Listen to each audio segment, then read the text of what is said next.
Welcome to Casual Friday. Hi, I'm Roxanne Richardson, and this is my weekly Casual Friday podcast. If you'd like to jump right to a specific point in the video, you can tap or mouse over the video playback area of the screen to reveal the chapter titles and starting points of each section. In this week's Casual Friday podcast, I have tidbits, I have an update to my hand spinning bead study, and I have 3 finished objects. So let's get started. This first tidbit is one of the things I just love seeing across my social media feed. I believe this one showed up in my Twitter feed, and it's a painting that depicts knitting. And this particular painting is entitled The Knitting Lesson, and it was painted by Jean-Francois Millet in about 1854. So if you would like to stare at this painting a little longer, I'll leave a link down below to the museum where you can watch it or look at it to your heart's content. As many of you know, I have a long-term project where I am knitting a sweater from each decade from the 1890s to the 1990s. And when this project sort of started unintentionally back in December of 2018, and I started reading as much as I could, reading as many vintage and antique knitting patterns for sweaters as I could, I found out that the annual publication of Archaeological Textiles Review in that year, it was number 60, was devoting the entire issue to knitting. And the reason for that was because knitting had sort of been ignored in academic scholarship in terms of having defined terms that even non-knitters would be able to understand when there was a discussion about knitting going on. There was a history of items that had been evaluated by archaeologists who did not really know much about textiles, calling things knitted items that were in fact created using other techniques. So this was really laying the foundation of here's the vocabulary that we're going to use. It's not standard vocabulary that you'd see in a knitting pattern, but it was just a standardized way of talking about different aspects of knitting and how you could describe, for example, a purl stitch on the right side of the work versus on the wrong side of the work. They used a lot of terminology that would be used in other textiles and applied it to this, but then they also had some very specific language that would be used to talk about knitting. So this is actually available by PDF online. I'll leave a link down below. That was just sort of the start of me really following, reading as much about historical knitting as I could. And then during COVID, there have been a lot of conferences, particularly academic conferences, that normally would be attended by a small, couple of dozen people in a specific location somewhere, that were done by Zoom, and they opened it up to the entire world. So I got to see a lot of conferences last year. And one of the conferences I saw, I believe it was from the Knitting History Forum, that group of people, there was a presentation by 2 women who had started a project to really study liturgical gloves across Europe. And one of those people created a database called a Knitting in Early Modern Europe database, so that you can look things up, or things can be entered in there and described. This month, there is a new journal out, and this one is the Journal of Dress History, and on the front cover is a close-up of one of those liturgical gloves. And then there's an article in there, and it's an academic article, and it uses all of these terms that were first established in that journal a couple of years ago. It's describing these liturgical gloves using that vocabulary and presenting it, with citations and all kinds of things. This Journal of Dress History is also available in PDF form so that you can download it and read it and see the different pictures of the gloves. So these gloves are knit at very fine gauges of somewhere around 20 to 25 stitches per inch. Really, really fine gauges, mostly in silk, but there are other textiles as well. This tidbit came up in my Twitter feed last week. Somebody that I follow must have retweeted it because this was not an account that I followed myself. And it's for the Center for Knit and Crochet. They have a website, and then they have all kinds of social media where they will post things. Their mission is to preserve and promote the art, craft, and scholarship of knitting, crochet, and related arts. To achieve these goals, CKC is creating an online museum, study center, and social networking environment to serve our community and the general public. So what they're inviting people to do is upload photographs of knitted items and with a caption to kind of, especially if they have some sort of history to them that you could explain. But they also have links to other museum resources. So you can see the different kinds of knitting and crochet items that are in other museums by going through their website or their database as well. Again, that's called the Center for Knit and Crochet. I'll leave a link to their website below, and from there you'll be able to find out all of their different social media accounts so you can follow them and see the things that they post every day. So this tidbit is directly related to the Center for Knit and Crochet. I decided I was just going to kind of browse through and see what they had on their website, and I literally just went to their database and I said hit browse, and I started looking, and one of the first things I found was this photograph, which is the front cover of a piece of sheet music that dates back to World War I. And the title of the song is "And Then She Knit, Knit, Knit," with the words by Eddie Moran and music by Harry Van Tisler.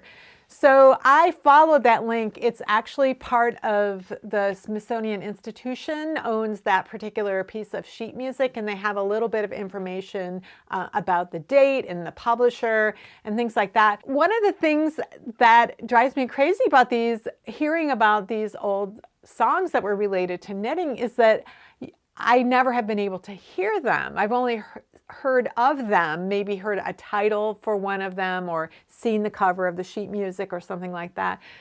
So I decided to do some Googling to see if I could find the lyrics maybe, or maybe there would be a recording somehow. And what I found was a woman named Melanie Gall, who's she's a singer and a historian. She did an entire CD of knitting songs from World War I. And you can listen to it on Spotify. I'm going to leave a link to her website so you can learn about all the different things she's done. And from her website, you can see the titles of all her CDs, and you can listen to a few songs from each of the CDs. But I was able to find it on Spotify. I'll link to her artist page on Spotify as well. But not only did she do a CD about knitting songs from World War I, she did one on knitting songs from World War II as well. So I spent some time this morning listening to some of these old songs. It's just amazing how many of them that there actually were. Knitting was extremely popular during World War I and World War II.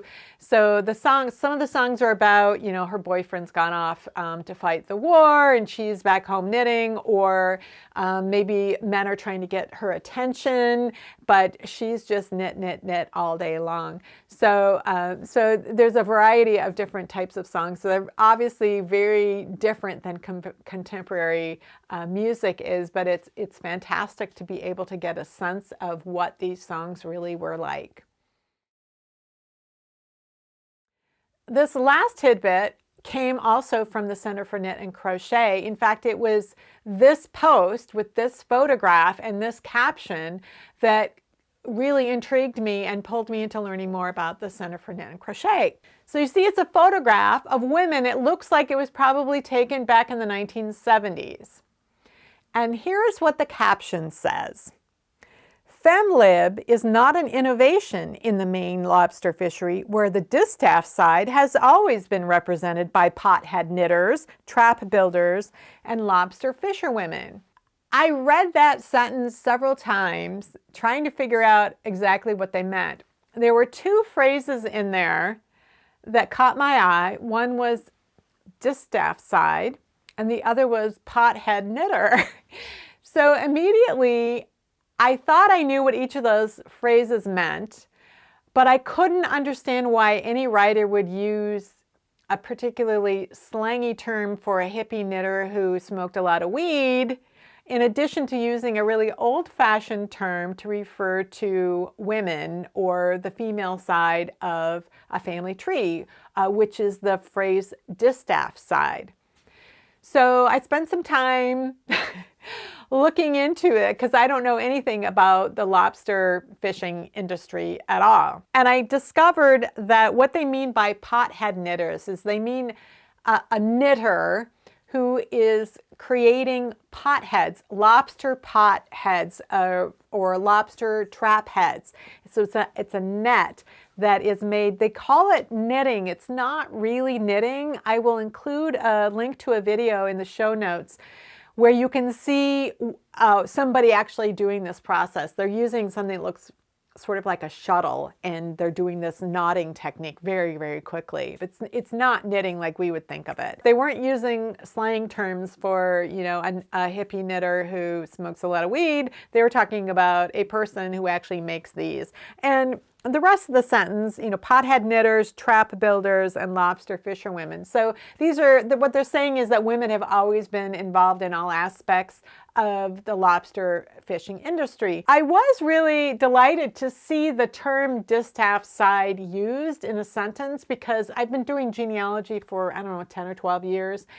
And I had read at some point that sometimes the maternal line of a family tree is referred to as the distaff side, and that the paternal line is referred to as the spear side of the family. But I'd never actually seen that term used anywhere, certainly not since I've been doing genealogy. And since this appears to be from the 1970s, maybe that was more commonly used back then, and certainly before that time as well. So if you don't know what a distaff is, it's related to spinning. So it's a stick or a pole which you will wrap fiber around, unspun fiber, to kind of keep it organized as you are spinning. So it's organized and it's nearby so that as you're spinning, you can get more of the fiber. It's often used for flax, but it can be used for other fibers as well. The reason that a distaff would be used to represent the female side is because women were spinners. And I don't just mean that spinners were women, I mean that almost universally, for millennia, women were spinners. That was part of their daily work, was to spin, because you don't get fabric unless you have yarn and thread, and you don't get yarn and thread unless somebody spins it. And the people spinning it were women. It was a task that was very repetitive, very easy to put down, pick up. If you were interrupted constantly during the day, you're taking care of children, whatever, it'd be very easy to pick up and put down. A spindle, a drop spindle, would be portable. You could be walking down the road and also spinning. So pretty much any spare minute would have been used spinning. And so that distaff just is a large tool that represents the female side of the family tree. As many of you know, for the past few months, I have been doing a hand spinning fiber breed study where I am spinning through 30 different breeds of wool using a sampler kit that I bought from Wool Gatherings on Etsy. You get 1 ounce of each of the different breeds. I'm going through in alphabetical order. I'm getting close to the end. This week was Swaledale. And this is a sheep that's from the north of England in Yorkshire. It's an adorable looking sheep with curly horns. I'm going to go to the overhead and I'm going to show you what the top looked like, what it looked like before I spun it, and then I will show you what it looks like up close once the spinning was complete. So I'm getting ready to spin Swaledale, and I thought I'd just show you the procedure I go through at the beginning. My intention when I started my breed study was to keep everything recorded in a spinning journal. I had my doubts about whether I'd be able to keep it up, and I was right. I didn't keep up with the spinning journal very well. But I do have these tags, and I do use these tags to help me I keep track of a few notes at any rate. And a lot of this is just me practicing and getting used to and becoming introduced to different sorts of breeds. So out of this bag is 1 ounce of combed top. So this is a combed preparation. It's commercially milled combed preparation. So all of the strands are aligned in parallel. I wouldn't say it's super coarse. It has some spring to it. You can see it kind of bounces back a little bit. So it does have some spring to it. It's not like some of the coarser wools that were very straight and basically there was no give to them. They didn't have much crimp at all. So it's really hard often to see the crimp in combed top because everything's been aligned. It doesn't really look anything like what you'd see when it first came off the sheep and the wool was scoured. So if you look at it closely, we can see that this little bit here, this is what's called Kemp. And then we can see that this has got some color. This is a very light color. It's a beautiful color. It's darker than a natural, like a cream colored natural. So it's not white, but there are little tiny bits of darkness in here that just give it a slight tint. It's just a beautiful color. I love this. So it's not super soft. It is on what I would gather is the coarser end. I'm going to put it up against my neck. It is a little rougher, but again, I could see knitting a sweater from something that felt like this. We'll see what it's like once it's yarn. This looks like Kemp as well. This is just that kind of really coarse looking hair that isn't really the same as the rest of the wool. So what I do is I kind of find the end of this and I just pull it like that. Pull some of that Kemp out. And then I feel it's not stretching at this point. So I'm looking to see where the staple length is. So I think that's about it. And then I can measure it. It's a good 5 inches long, the staple length. So that's something that I write down on the back of the card. I just keep this nearby as I'm spinning when I decide how I'm going to draft it, if I'm going to use a short forward draft or a long draw. I would write that down as well. So sometimes if I really, really like it, I might just put a little note about how much it was fun to spin or something like that. And then once the yarn is completed, I tie this to the little hank that I've created so I can keep them straight. At this point, I'm not really keeping tons of notes. I had good intentions that just didn't pan out. So if I were more disciplined, I would do that. The next thing I do is I divide this in half lengthwise, and I spin half on one bobbin and the other half on another if I think I'm going to do a 2-ply. And I actually have been weighing this as well just to make sure I can get it as even as possible.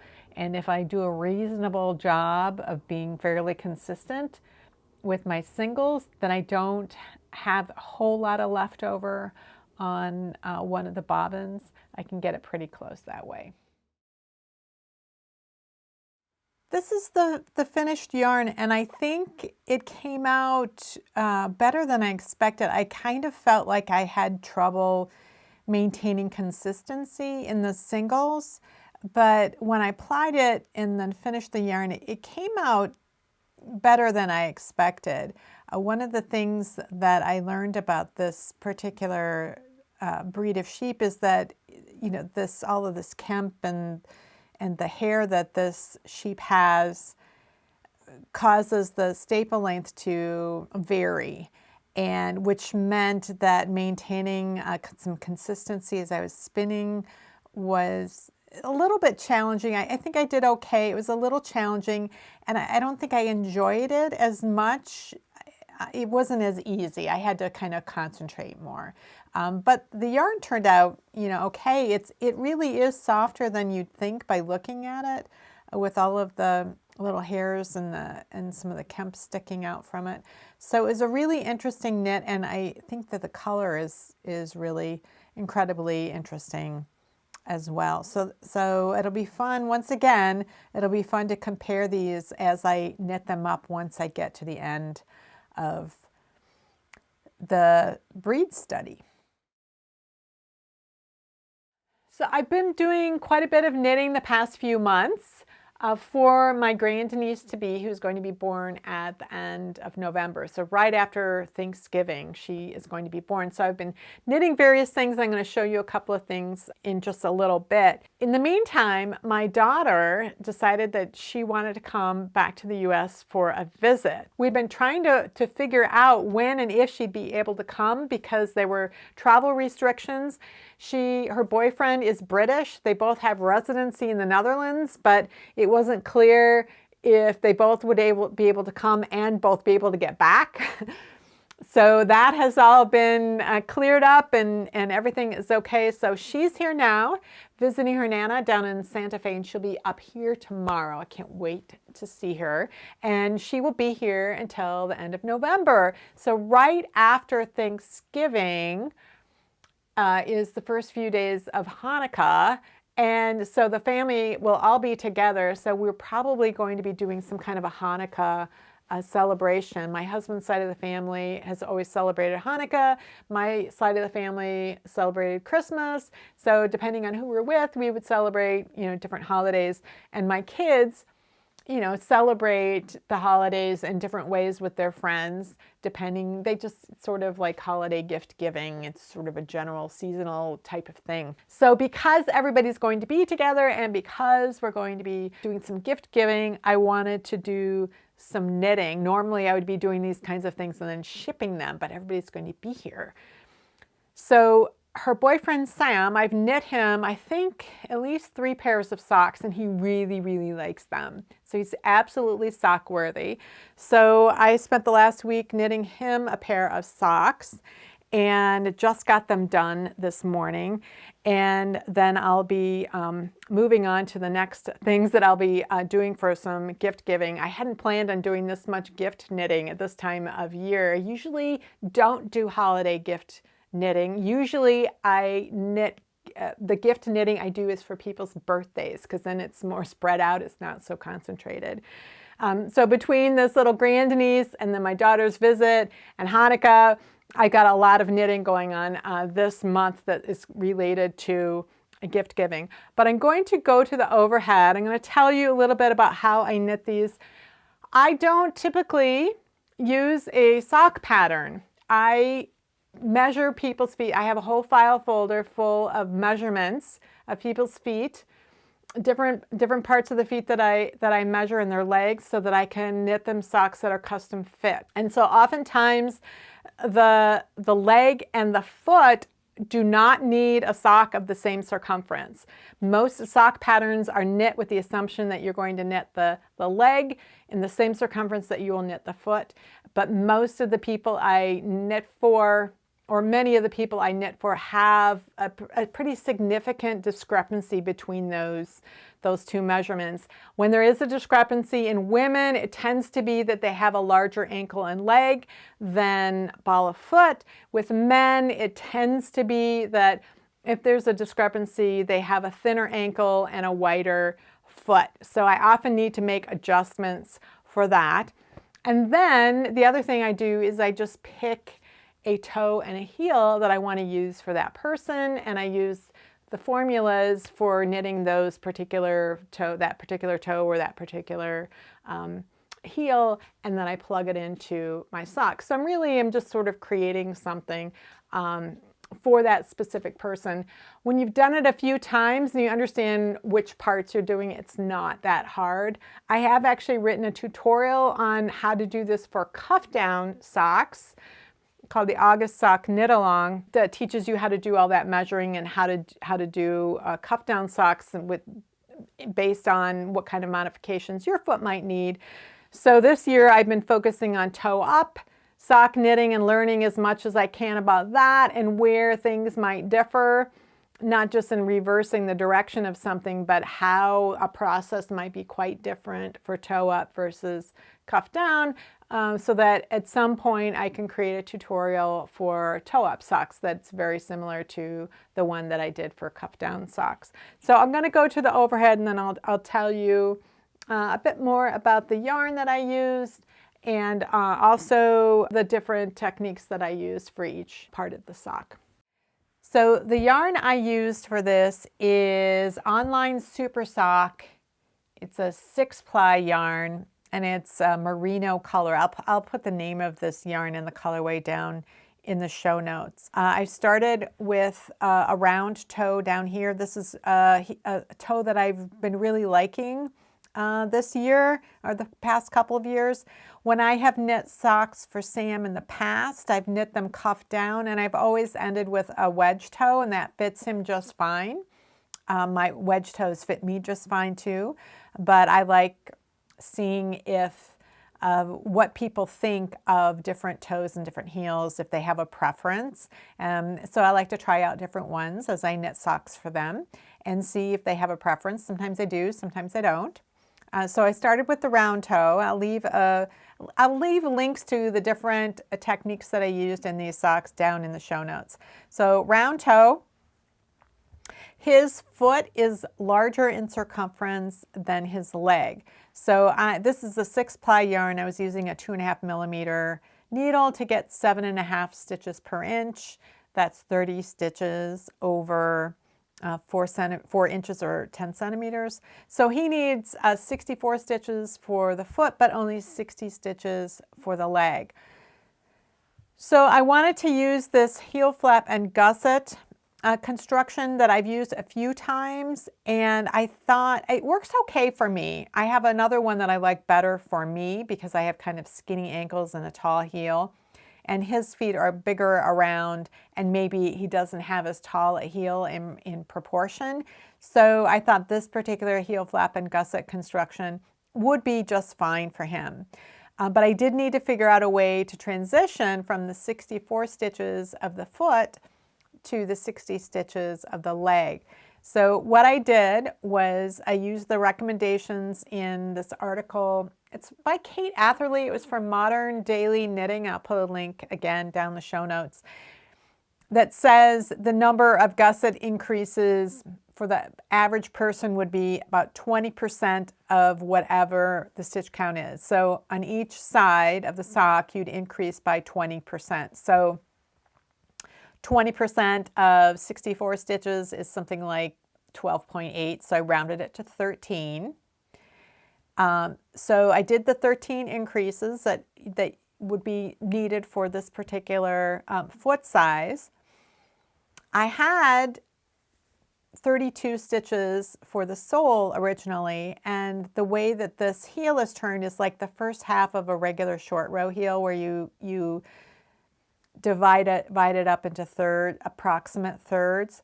So for 32 stitches, it would be something like 10, 12 for the middle and 10 for the side. What I decided to do was to work this heel turn over 30 stitches. 30 stitches is half of the 60 stitches I needed for the leg. And then I could just divide it into 10, 10, and 10.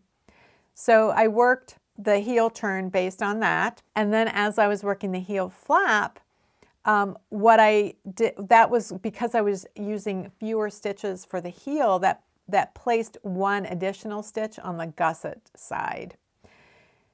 So that meant I would have to decrease out 14 stitches rather than the 13 I'd added. So that eliminated 2 of the stitches that I needed to get rid of for the leg.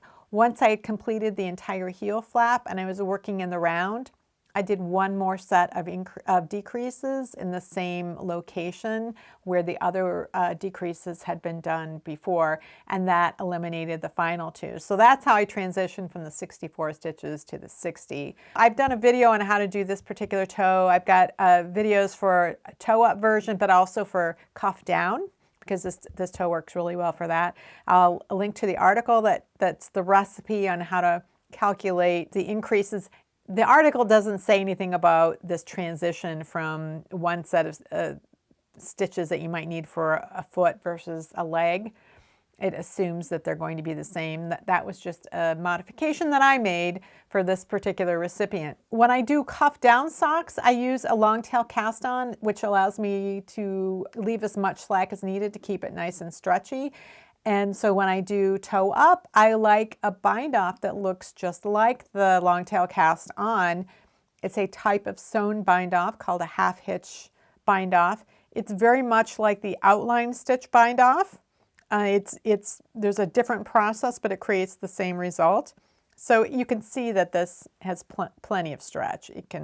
The edge is stretching as much as the ribbing, which is really what you want for a bind off. One thing I was really pleased about with these socks is that because I knit one right after the other, I didn't have issues with my gauge changing due to weather changes. I mentioned this a couple of weeks ago that in the summer my hands swell, and if I knit a sock when it's really hot outside and then I don't knit the second one until it's cooled off and my hands are no longer swollen, I can have gauge issues.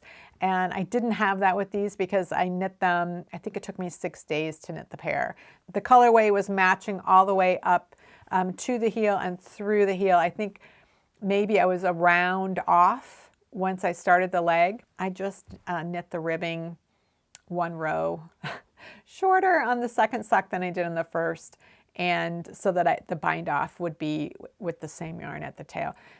You can't always get that close. I got really lucky, so that was a really minor adjustment that I was able to make in order to keep the socks completely matching. So these two items are items for my grandniece I've been talking about. I talked about this hat a few weeks ago, but I hadn't found a button for it. So I finally sewed the button on it. So it's actually complete. But the thing that I'm most thrilled about are these little socks here. These are knee-high socks. This part right here actually goes over the baby, around the baby's thigh. So this is a bend for the knee.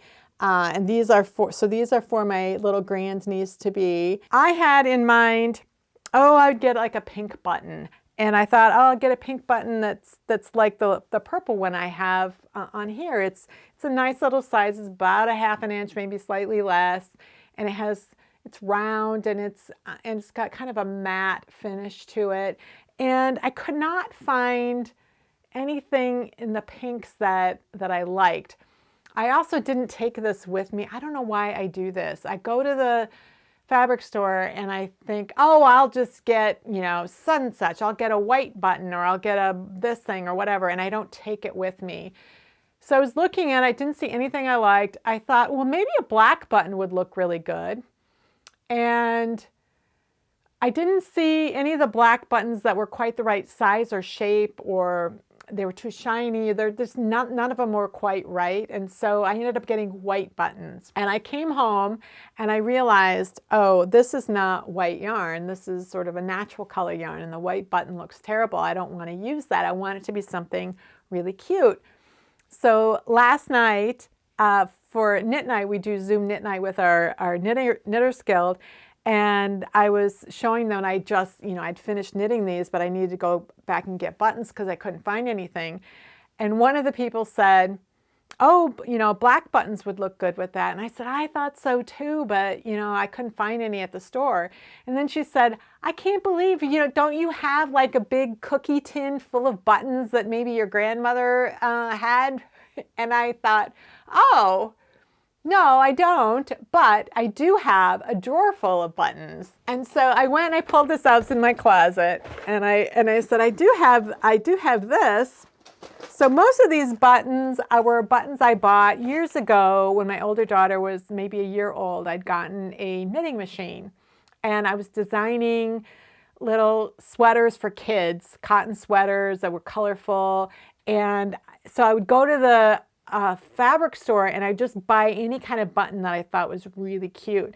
And so I ended up accumulating all of these buttons. And so I was showing this to them last night and I went, wait a second. And I pulled out this little card of black buttons, and they were exactly what I'd been looking for at the fabric store the other day. But I hadn't even thought of black buttons until I went there, and I didn't think of looking in here when I came home. I looked in here for white buttons and for pink buttons, but I hadn't looked for black. So I found those buttons and I sewed them on. I just think they're the cutest thing ever. So I'm going to go to the overhead and I'm going to show you how these little socks were constructed and how that, specifically how that little strap was done, because I thought it was pretty clever. It's not really meant to be functional. I don't think it's just cute, because this sock is not going to fall off a baby's leg. It's not like a little booty where the kids would kick it or might grab it and pull it off.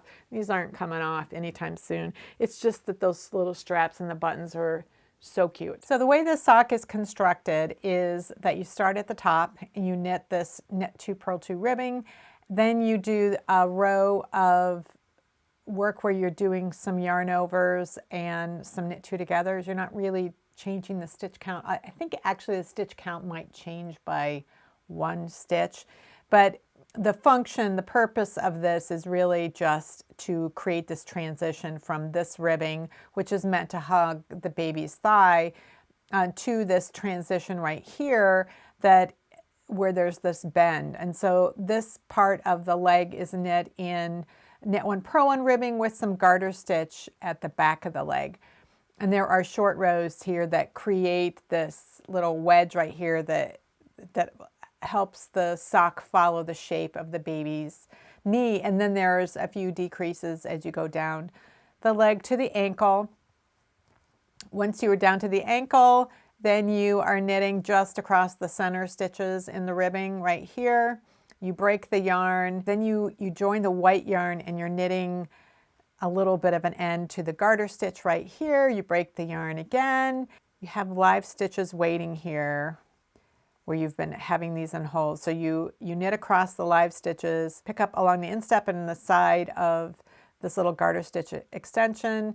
Then you knit across all of these stitches.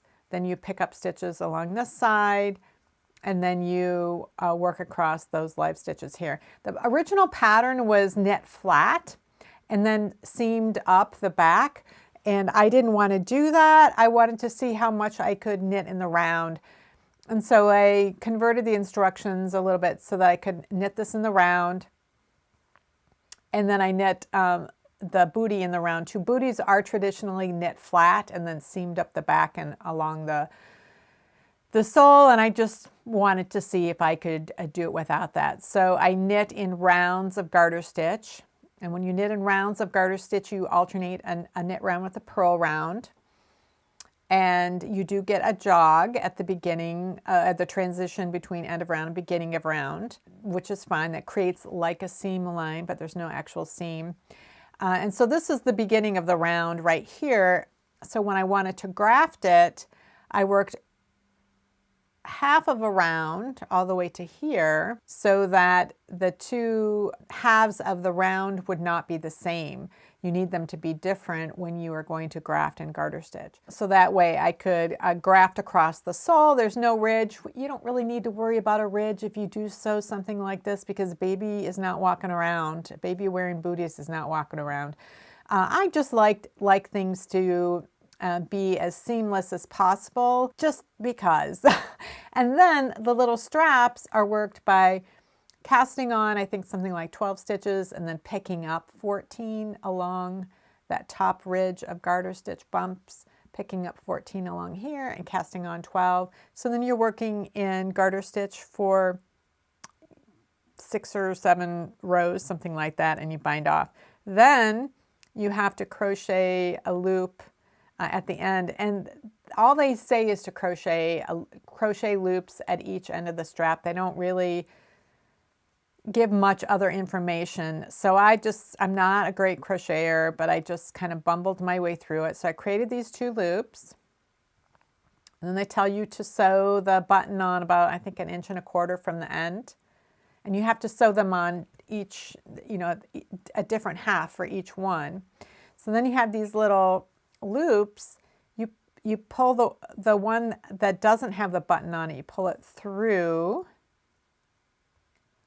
pull one loop through the other like this,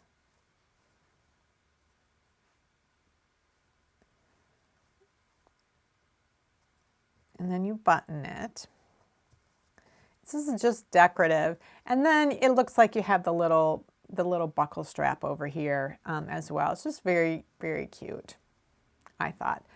And then the other one is just buttoned on the opposite way. So those are the infant knee socks from 1947. Well, that's it for this week's Casual Friday. If you have any comments or questions about today's video or suggestions for videos you'd like to see in the future, you can leave those down in the comments below or join the discussion in my Ravelry group, Rocks. Thanks for watching, and I'll see you next week.